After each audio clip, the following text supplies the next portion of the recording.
I'm Esther Stapleton-Stone, and this is In the Boardroom podcast with my guest today, Rosemary Conley CBE. Doesn't that sound so grand? It's very lovely to be with you, Esther.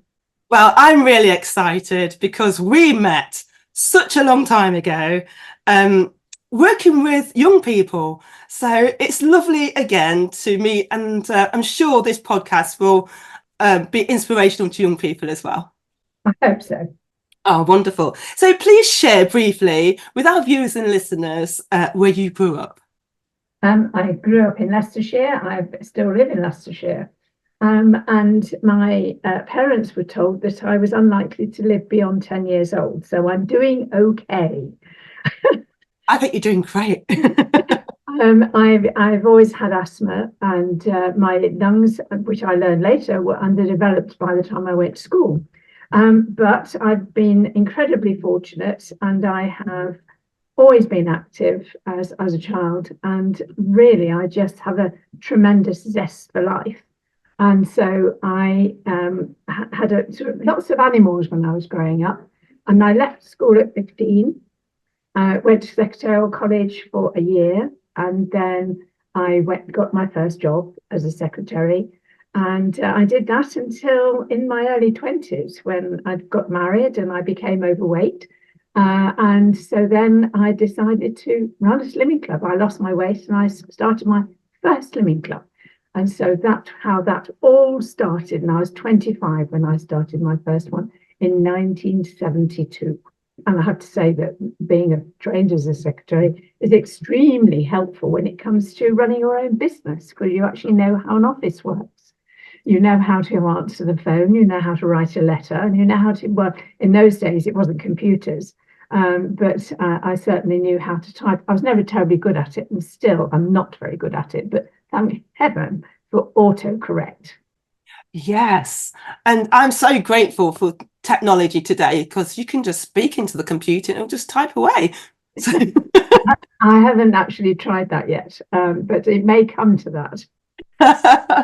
Oh, brilliant. Why did you leave secretarial work?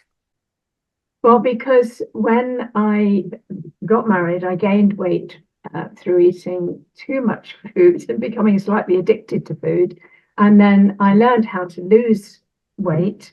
And because it made such a dramatic difference to my life, I decided to help other people with their weight. And so I started my first slimming class. I had been on a good grooming class when I was 18, and that had really transformed my life. But what it did, it gave me confidence. I made the most of myself. And I'd always been a bit of a sort of nondescript person with not very much confidence. But suddenly I found myself, so to speak, at that stage, because when you're growing up, and at that age is particularly, you're quite vulnerable, aren't you? Yes. Anyway, that was fascinating, and I took what I learned from the good grooming class into my first slimming club. So I called it Slimming and Good Grooming. Obviously, losing weight was part of it. Yes. That was most part of it. But instead of just sitting there and talking about food all evening, I actually gave them some lessons on how to do their nails, how to sit, and yes, how to put makeup on, all of those things. Yeah, but like an etiquette course where people watch it on YouTube now. They apply their makeup. So I think you were a bit before it got very popular. Very much. It was very much before there was even the internet. So. Yeah, brilliant.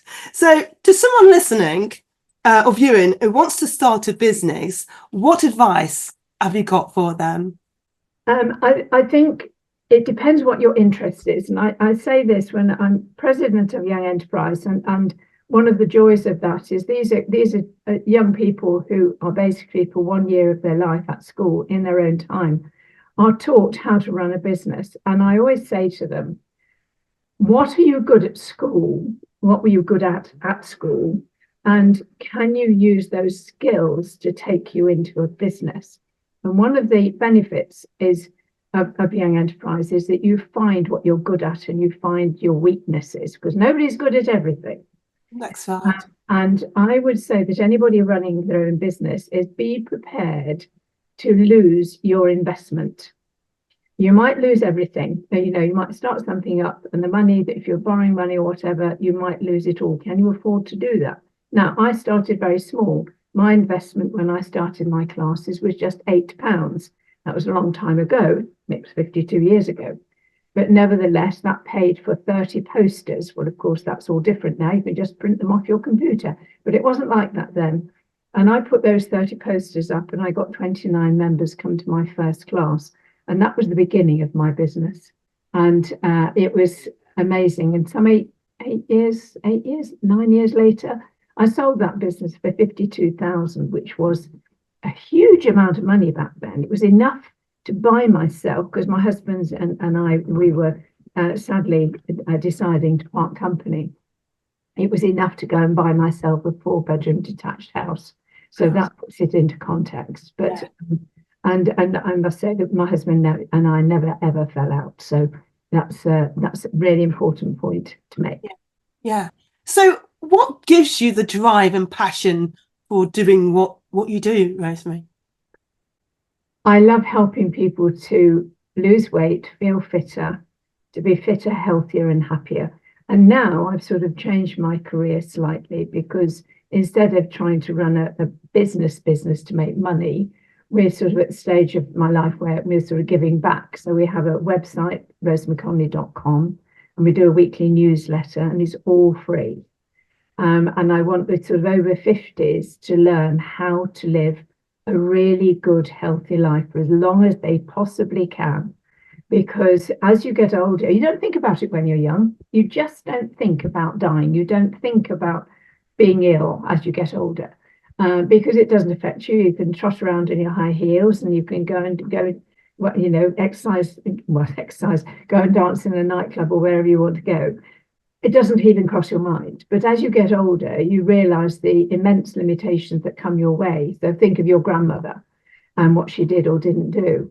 And it's really important that we actually maximize our potential to be able to live as long a life, but it needs to be a quality of life. There's no point in living a long life if you can't do anything and you're sitting in a chair in an old people's home. It's the last thing I would ever want. So it's about being active and strong and being able to do all of those things. So that's where I get a real buzz out of people making the most of their lives, losing their excess weight and getting fitter so that they're happier. I still take my classes 52 years on. Many of my members have been coming 40 years or more. And they've been at their goal weight for 20 years. And it's just a social club now. It's not even, I don't need to, I do weigh them, but they don't need to be weighed because they're all slim. Do they all look as good as you, Rosemary? They all look much better than me. Wow. So you must be doing something right.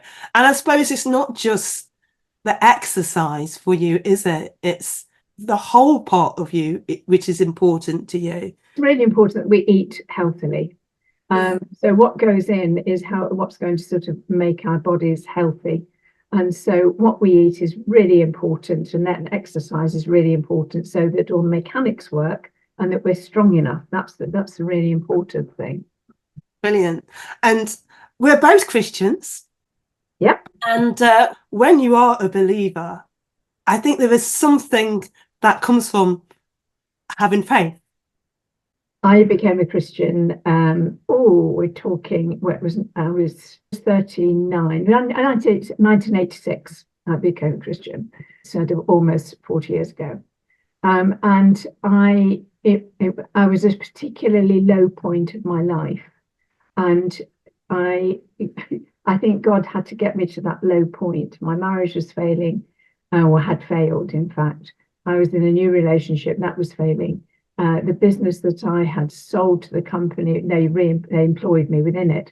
That was closing, and it was like everything around me was coming to an end. And I remember kneeling at the side of my bed. I asked Jesus into my life that Friday evening. I meant every word of it. because I felt so desperate. And people sometimes say, is that, because you were desperate, you didn't know where else to turn. Well, yes, that's correct. And God came into my life, and I don't mind telling you, my life changed that moment, because I felt my whole body being washed through. I knew that my sins had been forgiven, and I knew that I now had the opportunity to go and live a new life in Christ. And my goodness me, if I'd known then what he had in store, I don't know what I'd have thought. But my goodness, I've had the most extraordinary life ever since. I have been so privileged. And it's definitely a blessing to know where your foundation is, because sometimes we can have our foundation on so many other things, but when our foundation's on Jesus, it does make a lot of sense to us and to the people around us that meet us and see us. And so the impact has been phenomenal on your life, you're saying. Yes, it has. And the interesting thing is, we have to be very much aware of not sort of ramming it down people's throats. Yes, of and course. that's something that I've always been very cautious of. Yes. And for instance, in my classes that I run, they know I'm a Christian, and they know that I pray. And it might be a situation I'll say, so any of you who pray, please can you pray for X, Y, or Z? Right. And in fact, many of them in the class have they're obviously Christians too. And there's nobody is offended by somebody saying that, whether they are or they're not, you know what I mean? Yes. And so it's really rather lovely. And I don't believe anybody out there, given a crisis, a really critical crisis, and the Christian went to them and said, I will pray for you, would say, well, don't bother, I don't believe in God, because that they wouldn't do that. They'll say, I'll have anything you can throw at me. They would cling on to anything. And sometimes that is the most fantastic way to introduce God to people. And also it says something about you. It shows that you care. Yes. It's so important that we care and we show our care. And every morning I go on a prayer walk, and I talk out loud to God on my whole walk, 40 minutes. And I have a wood right next to where our house is. And I go in that wood at about 7 o'clock. And for the whole of that time, I go through my prayer list, my mental prayer list. And that's sort of special people I want to pray for.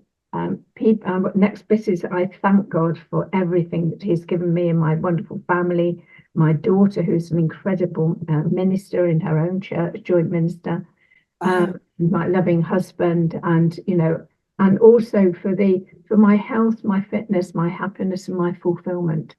And I thank him for this beautiful environment that we are fortunate enough to live in, with the trees all around us. And that prayer time is my absolute start to the day. And of course, I used to go out for the last 40 years that Mike and I have been together. I would always go out with the dog. But sadly, we lost our dog 5 weeks ago. But I've still gone out every morning just the same, because I'm not done. Yes, it's good for me to go for the walk, but I've gone because if I don't go, I will not have that special prayer time that I would otherwise do. Yes, I could sit in a chair and pray, of course I can, but somehow to me it's not the same as going in the wood. God and I are in the wood and we chat. That's so wonderful, because there are people who may be listening thinking, oh, well, I've got to go to church and pray, or I've got to be in a sacred place and pray. But you're saying you can just have a natural conversation about anything. There are some really interesting occasions when I'm presented with a situation which I just don't know how to handle. And one of my privileges that I have is I'm one of the deputy lieutenants of Leicestershire, which means that we help the Lord Lieutenant in his job as the King's representative in Leicestershire.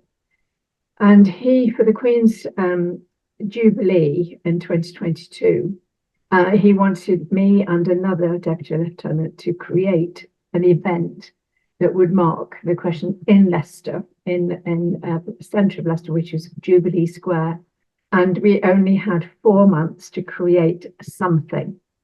And I just went into that day and said, Lord, I don't know where to start. I have not got, I give it to you. You have just got to show us. And the extraordinary thing was that one by one, we decided we would do something called Dance for the Queen. And we needed all these artists to come and perform. And we needed somebody to run it and so on. Now, my other deputy lieutenant colleague, he was in the arts, so he knew the people, but we needed to sort of organize it. So I could get we managed to get everything, the staging, the sound, everything. And Dave sort of persuaded the people to do it, but there's no way we could have run it. And then this lady literally just met Dave and said, I hear you doing something. Do you want me to run it for you? It was like that obvious. And I've never had something quite so obvious that God was saying, right, I want you to do this. I'll show you how. Wow. Wow. So Rosemary, in your business life, in the boardroom, has there been a specific time that you can think back on where you felt God kind of helping you make a decision in the boardroom? Yes. I mean, all the time. Yes. Because I would meet a supplier.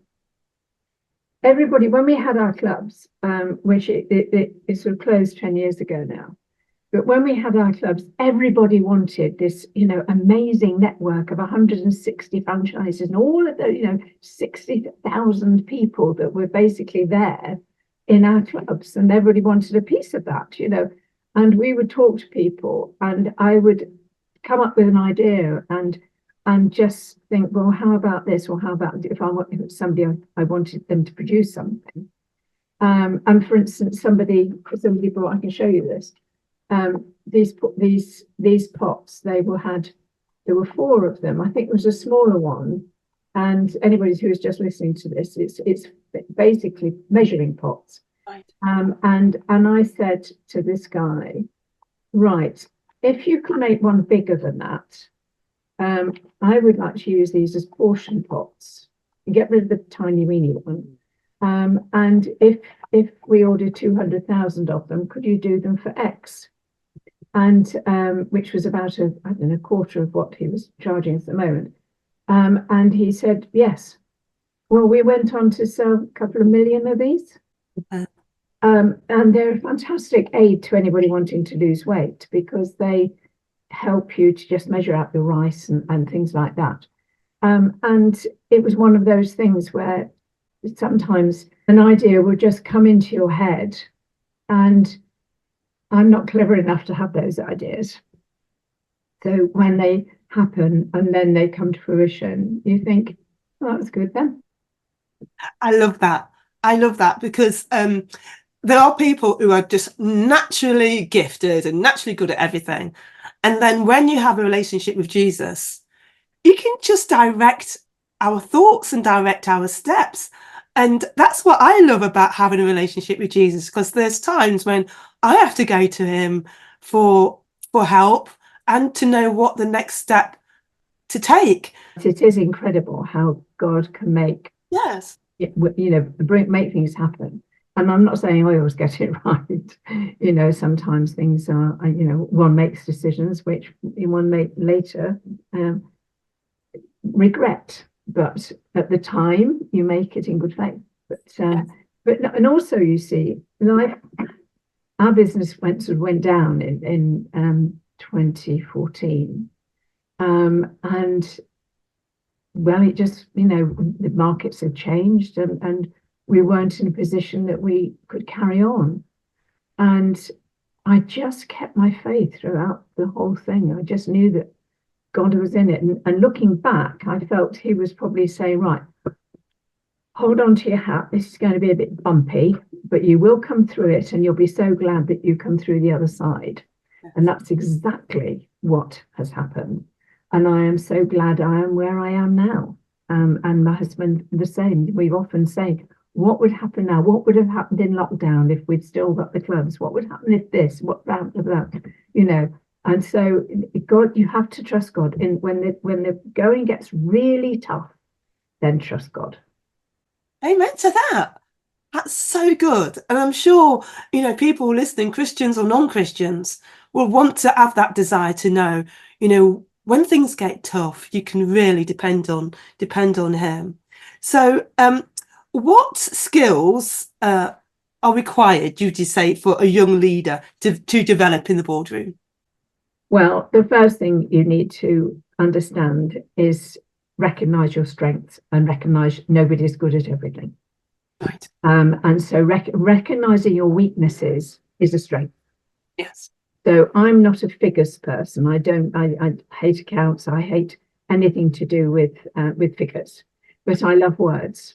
And when I look back to, what I was good at school, I loved doing PE, even though I was quite a sickly child, and my asthma was still there. I loved moving to music. Well, there's a funny thing, 31 fitness videos later, that was obviously something that was just in there. I had a lovely English teacher. I really was fascinated by English, and not particularly knowing that at the time, but it was something that when later on I learned more after I started my business, and I had more expert people working with me than I was, and I learned from it.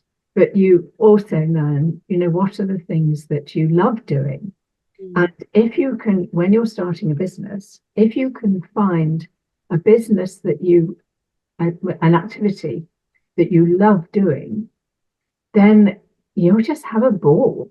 Yes. And that's what I do. I have loved every single day of running, helping people to lose weight and writing diet books. I mean, they're tough, and you have to shut yourself away and dig deep to find yet another breakfast that somebody hasn't heard of before. But nevertheless, and when the business came to an end, I'm not writing another diet book. I don't want to rack my brains anymore. We did do one in lockdown, actually, but that was a change of pace, because that was all about how could you boost your immune system.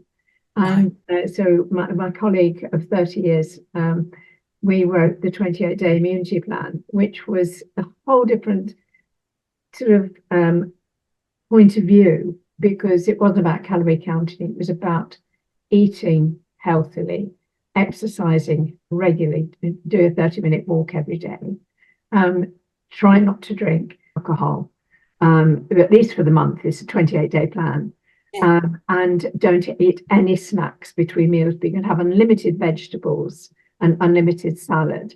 And the interesting thing is, yes, another thing, sometimes something just comes out of the woodwork. Because we'd written this book, and then in it must have been the January, February, when we just launched the paperback. We started off with an ebook, but we launched the paperback, and I was on Radio Leicester talking about it, and somebody rang from Leicestershire Police to say, we would really like you to come and help our wellness team for our staff. And so we did that, and they all went on. So you have to think on your feet, and you go, how on earth can I help sort of 2,000 people? It's sort of almost an impossible task. So it just came into my head, well, why don't we do a sort of challenge for 28 days, that they all have a copy of the book, they have a set of portion pots, and they have a magic measure which shows basically how much weight you lose each week, and do that for 28 days and see what the results are. And so let's do it for 20 people and let's see. And so she thought, yes, that was fantastic, let's do that. So that's what we did. Well, what we didn't expect is at the end of the 28 days, their average weight loss was 10.5 pounds. Even though it wasn't a diet, they all were reporting how fantastic they felt and how their get up and go had come back, how much energy they got. But the one thing that we'd never thought to ask anybody, but they recorded at the beginning of the challenge, they said, can you write down your wellness score? How do you actually feel now? And then do the same at the end. Well, the average score at the beginning was 2 out of 10, and the average score at the end of 4 weeks was 9 out of 10. Unbelievable. And we're now into challenge number 6 that we've done over the years since then. So it's been it again, just out of the blue, things come out. And I remember her saying, "So, how much will you charge for this?" I said, "Oh, for goodness sake, no, do it for nothing, because we just want to make people fitter and healthier." And it is lovely to be in that stage of one's life where one can do that. Yes. And Mary, my colleague, she's younger than me, but we're both in our 70s. And so we just want to be able to help others, because we've had a ball. She's had a similar length of career as I have, and we've been so blessed. Yeah. Oh, Rosemary, that's so good. I just want to thank you for sharing all of that, because it's going to give people such a good lift to know that you can still be creative. It doesn't matter what age you are, you can still be creative. And that's what's so important. We've got value, whatever age we are. And your latest book, Through Thick and Thin, is an autobiography. So can you just share a bit about why you wrote the book and what you got from writing it? Well, it was a bit sort of, I suppose, a bit overdue, really, because the sensible thing to do when you write an autobiography is to do it when you're at the height of your career. But I was much too busy at the height of my career to do anything like that. But it was something that when our clubs had closed, but I was still doing work. In the fitness industry, I hasten to add, that I thought, I really want to write my life story. And then, you see, there's another thing that happened. So I was writing, I started to write it, I think in 2015, started 2016, something like that. And then I was sent by a Christian friend of mine a book that they had written, and they wanted me to do an endorsement of it. And I thought, oh, right, okay. So I opened it up and I read the first page, and I thought, oh my goodness, my book isn't like that. My book is nowhere near as well written as this. And so I rang the people whose book it was. It was their autobiography. It was relatively small, but nevertheless. And I rang them and said, "No, please, will you give me the name of your editor?" And he was a bit more than an editor. And because I just think he's just made it sound incredible, and I can't do that. And so I was given the name of Murray Watts, who is well known for the Wayfarer Trust and in the arts particularly. And he, I was able to persuade him. He said, "It's not what I normally do." And so I said, "Well, you did it for that one." He said, "Yes, but I owed them." And so anyway, we negotiated a deal, and I said, "I want it to be my voice, and I will write it. And I just want you to sprinkle some fairy dust on it," which is what he did, and it made it so much better. So I was really pleased with it by the end. So why does one write an autobiography? Because I feel I've had an exciting life. The interesting thing was that some of the previous one or two publishers who had been shown it one said, "Yes, I really like it, but we will need to make a lot of amendments." And I know what that was. They wanted to take all the Christian bits out. Well, there's no way I would have allowed that to happen. And so when SPCK jumped at it and said, "Absolutely love it. I've laughed and cried throughout the book, and on one page I laughed and cried." And I thought, "Oh, that's good then, it's doing something." But it was I think it's a story of one that has to accept that in life we are going to have some bumps in the road. Fact. And it's about how we handle those. And we also have people will sometimes let you down, and you have to learn forgiveness. And that's really important. Because if you don't forgive people, the only person who's going to suffer is you. And also, I think it's all about sort of making your life, understanding your life, and realizing where your life should be. And I wanted to say my Christian story, but I wanted to put it in a way that whether you were somebody who wasn't a Christian or you were, they would still enjoy it. And if you read it because you were on one of my diets, historically or now, then I hope that you would learn of my struggles with my weight when I was, in those early days.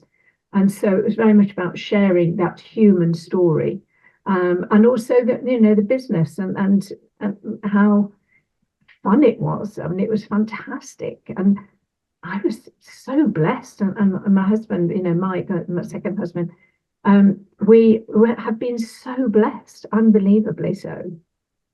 Looking over your life and just, doing the research before the interview, even though we'd met, it was so nice to see all the things you've achieved and all the TV programs you've been on for that so much length of time, and just how so many incredible doors that were open for you. And this book will definitely be a good read for someone who's looking to be inspired, who hasn't got a faith, who wants to read someone that's been in the public life and is a celebrity and has got a faith. So definitely commend you, Rosemary, and all that you've done and achieved in life.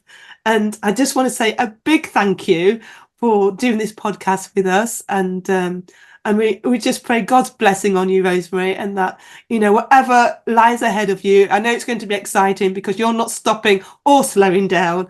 And hopefully one day we'll see each other again in person. But for now, I just want to say a big thank you. So I'm Esther Stapleton-Stone, and I've been in conversation with Rosemary Conley CBE. Thank you, Rosemary. That's so good. Thank you. Thank you so much.